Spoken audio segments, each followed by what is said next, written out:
Hi students, welcome to today's biology class. In today's video, we can discuss about vegetative propagation in plants. The process of producing young ones is called reproduction. There are several ways by which plants produce young ones. It is mainly divided into two types, that is sexual reproduction and asexual reproduction. Sexual reproduction involves the fusion of male and female gametes to form seeds that eventually develop into a new plant.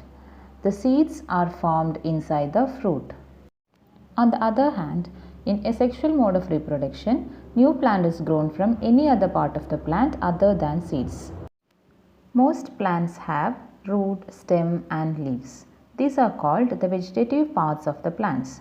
When new plants are produced from these parts such as root, stem and leaves, the process is called vegetative propagation. First, let's see how the plants are reproducing by stem. A new plant can be grown by cutting off a part of its stem with two or more nodes and planting it in the ground. A node is a part of the stem from where a leaf arises. This stem grows into a new plant. Plants such as rose, hibiscus, sugarcane, etc. can produce new plants from the stem cuttings. Some of the underground stems that are modified for storage of food have buds in them. New plants are developed from these buds. Modified stems like tuber, bulb, rhizome and corm help the plant to multiply. Potato is the best example of tuber. It is a modified underground stem. The eyes or buds present on the tuber can develop into new plants. In onion, the modified shoot is called bulb. It has very short stem and apical and axillary buds. These buds grow to form shoot. Another example of bulb is garlic. In ginger, the modified underground stem is called rhizome. It is thick, fleshy and has distinct nodes and buds. New branches develop from these buds which later separate to form new plants. Turmeric is another example of rhizome. In colocasia, the underground stem is called corm. It has one or more buds. These buds are capable of producing new plants. Next, let's see how a plant reproduces by root. Plants such as sweet potato and dahlia can give rise to new plants from their fleshy roots called tuber. The tuber has several buds on them which can develop into new plants. Other plants that reproduces from root are carrot, beetroot and radish.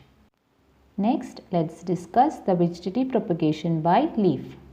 In plants like bryophyllum and begonia, buds are produced on leaf margins. These buds, after falling on the ground, grow into new plants. Here is a quick recap. Vegetative reproduction is a type of asexual reproduction in which a new plant is developed from the vegetative part of the plant such as root, stem or leaves.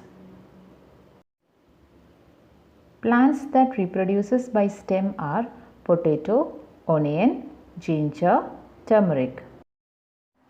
Plants that reproduces by root are sweet potato, carrot, beetroot, radish, dahlia.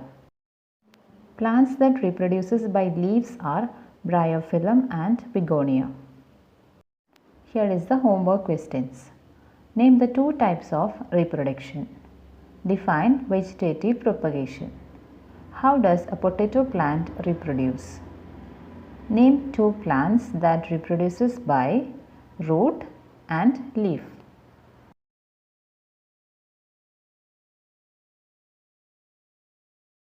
With this, we wind up today's class. Thank you and have a nice day.